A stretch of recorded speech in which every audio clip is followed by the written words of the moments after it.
चॅनलला like subscribe केले नसेल तर नक्कीच चॅनलला लाईक सबस्क्राईब शेअर करण्यास विसरू नका। आज श्री संत गाडगेबाबा शिक्षण संस्था नालवाडा द्वारा संचालित माध्यमिक व उच्च माध्यमिक विद्यालय कान्होली या ठिकाणी श्री संत गाडगेबाबा आदिवासी आश्रमशाळा नागरवाडी यांच्यातर्फे व श्री दळवी साहेब यांच्या योगदानातून शालेय साहित्य वाटप हा कार्यक्रम आयोजित केलेला आहे। या प्रीत्यर्थ कार्यक्रमाचे अध्यक्ष म्हणून श्री संत गाडगेबाबा मिशन मुंबई चे श्री बापूसाहेब देशमुख तसेच मार्गदर्शक म्हणून श्री बापूसाहेब देशमुख,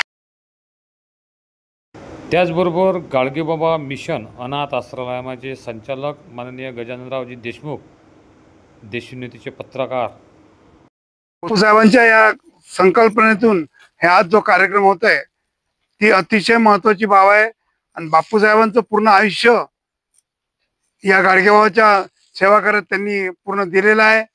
आज जवळजवळ 75 वर्ष पूर्ण होत आहेत, पण त्यांनी बाबांच्या शिवाय दुसरा कोणताच उद्देश डोक्यात ठेवला नाही। दशसूत्री या समाजामध्ये राबवलेली आहे त्या दशसूत्रीचा अंगीकार आपण करावा आणि या समाजाला उद्बोधित करावं। समाजामधून जी अंधश्रद्धा आहे, रूढी परंपरा चालीरीती, जी स्वच्छता आहे, या स्वच्छतेचा संदेश आपण ग्रहण करावा। या माध्यमातून ही मूर्ती या शाळेला अर्पण करण्यात आली आहे। गाडगे बाबाचा संदेश घरोघरी तर पोचलाच आहे, पण तो शालेय वाटपाच्या माध्यमातून विद्यार्थ्यांपर्यंत पोचायचा, कारण ही नवीन पिढी आहे, त्यामध्ये गाडगेबाबांचे विचार रुजवले गेले पाहिजेत।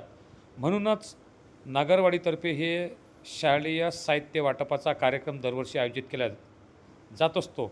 असाच 2025ला सुद्धा या साहित्य वाटपाचा कार्यक्रम यावर्षी आयोजित केला होता।